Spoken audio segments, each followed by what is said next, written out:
మన్యం జిల్లా సీతంపేటలో గిరిజనులు భారీ ర్యాలీ నిర్వహించారు. తమ హక్కుల సాధన కోసం అడవి బిడ్డలు వేలాదిగా రోడ్డెక్కారు. జీవో నెంబర్ 3ను పునరుద్ధరించాలని డిమాండ్ చేశారు. ఈ జీవో వల్ల తాము ఉద్యోగ అవకాశాలు కోల్పోతున్నామని ఆవేదన వ్యక్తం చేస్తున్నారు. గిరిజనులకు వరమైన 1/70 యాక్ట్ను పటిష్టంగా ఏర్పాటు చేయాలని కోరారు. స్థానిక హైస్కూల్ గ్రౌండ్ నుంచి ఐటీడీఏ కార్యాలయం వరకు ప్రదర్శన నిర్వహించారు. అనంతరం ఐటీడీఏ పీఓకు వినతి పత్రం అందజేశారు గిరిజన సంఘం నాయకులు.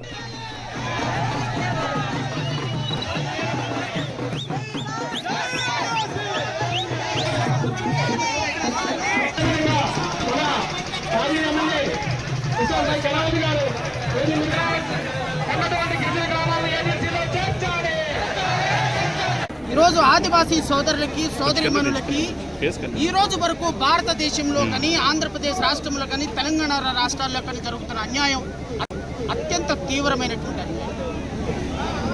గత ప్రభుత్వం 2020వ సంవత్సరంలో ఆదివాసీలకు సంబంధించినటువంటి 100% ఇచ్చే రిజర్వేషన్లు ఇచ్చేటువంటి జీవో ఎంఎస్ నెంబర్ 3ని ఆంధ్రప్రదేశ్ రాష్ట్ర ప్రభుత్వం గతంలో పనిచేస్తున్నటువంటి 2020లో పనిచేసినటువంటి ప్రభుత్వం సమర్థవంతంగా వాదనలు వినిపించిన కారణంగా ఈరోజు సుప్రీంకోర్టులో ఆ కేసు ఓడిపోవడం జరిగింది.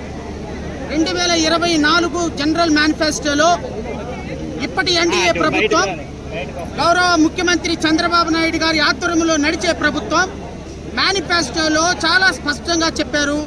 2024 జూన్ 11 తర్వాత ఏర్పడిన ప్రభుత్వం ఆదివాసీలకు సంబంధించిన జీవోఎంఎస్ నెంబర్ 3ని పునరుద్ధరిస్తామని జాయింట్ మేనిఫెస్టోలో పెట్టినా కానీ 2 సంవత్సరాలైనా ఇప్పటికీ జీవోఎంఎస్ నెంబర్ 3 మీద ఏ విధమైన స్పష్టమైన